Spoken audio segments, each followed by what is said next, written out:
As you know, I like to address potential problems, questions, kind of scratch your head challenges that we encounter as followers of Christ. Well, I had one such thing when a skeptic brought up an issue to me that apparently the Bible says that God is a liar. We were discussing an issue in the book of Jeremiah, and he says, well, now hold on a second. Jeremiah says in Jeremiah 20, verse 7, that God deceived him. So Jeremiah is calling God a liar.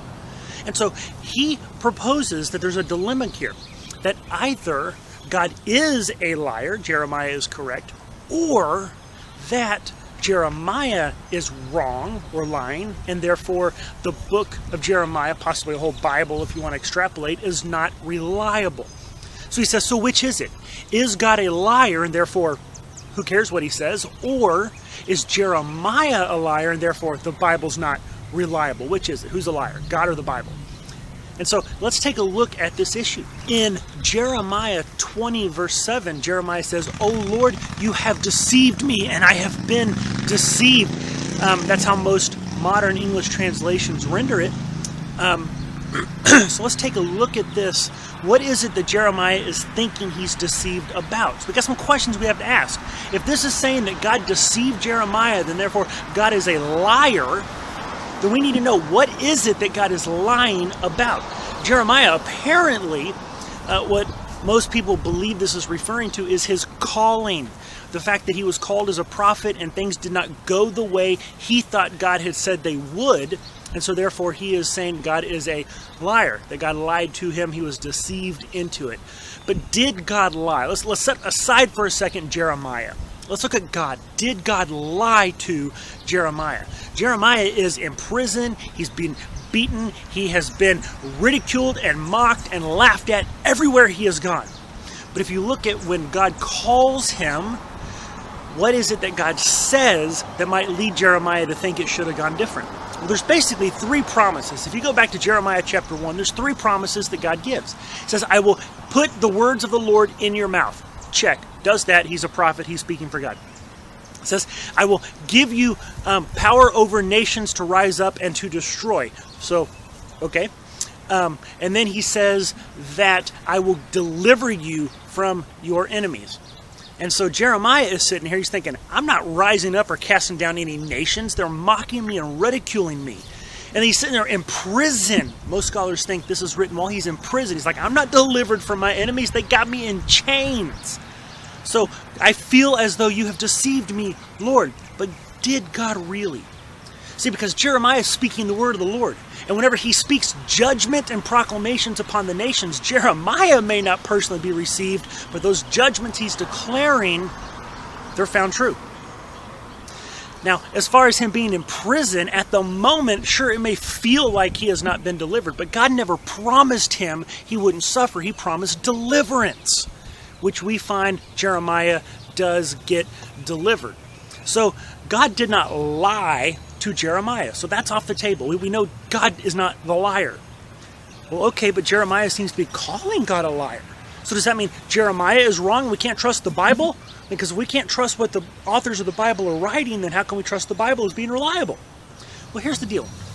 That word that's translated as deceived doesn't really necessarily mean deceived. It could mean persuaded, enticed, seduced, allured. Basically, as one commentator put it, it means that you change someone's mind, that you remove someone from their opinion. So Jeremiah is saying, I didn't want to sign up for this, but you convinced me. And I became convinced. And if you look at the verses that follow, he actually is saying, I had no choice. Whenever you revealed your will and your word to me, I had to speak. If I would have shut it up, it would have been a burning in my bones. I had to let it out. And so all we see really being expressed is that Jeremiah's will was kind of impressed upon by God to where he changed his mind and answered the call of God. It doesn't necessarily have to mean deceived. Some commentators actually say that deceived is a really bad translation for that verse. And so, was Jeremiah wrong? Did God deceive him? Was God a liar? Well, necessarily, Jeremiah is not saying that God was a liar. But most English translations do say deceived. So here's an idea. Let's stop and think, okay, these scholars, these translators, maybe they have some insight, know something we don't know. So let's assume for a second that they're correct, that Jeremiah does say deceived right there. Does that mean that God's a liar? Does that mean that Jeremiah is calling God a liar? Well, funny thing, this passage, Jeremiah 27, and then on to the end of the chapter, is actually in lyrical form. It's a poem, it's a psalm. And you don't really take those wooden strict literally. For instance, in the Psalms, David, who writes most of the Psalms in the book of Psalms, actually says things like, Lord, why have you forsaken me? Why have you abandoned me? Why have you turned your face against me? But does that really mean that God has abandoned David? Do we really take that to mean that God has turned himself against David? No. Most of the time in the Psalms, it actually turns back around and David ends by saying, you are God, you are great, you're there for me, you support me. But the way you read a psalm, it's a poem. It's an expression. Jeremiah is writing his feelings and he's using extreme language. It's as if I were deceived. But he's not calling God a liar. He's saying that this was not what I expected. It's not what I signed up for. But God didn't lie. And Jeremiah is not calling God a liar. And so we see this supposed dilemma really just falls apart. God's not a liar. He didn't promise something and not deliver. And Jeremiah isn't calling God a liar. And even if that word does mean deceived, it's a poem. It's figurative language. It's expressive, extreme language to get across the idea of the displeasure, discomfort that Jeremiah is experiencing. So no, Jeremiah 20 verse 7 does not bring the Bible and God into question. There's no conflict. There's no contradiction.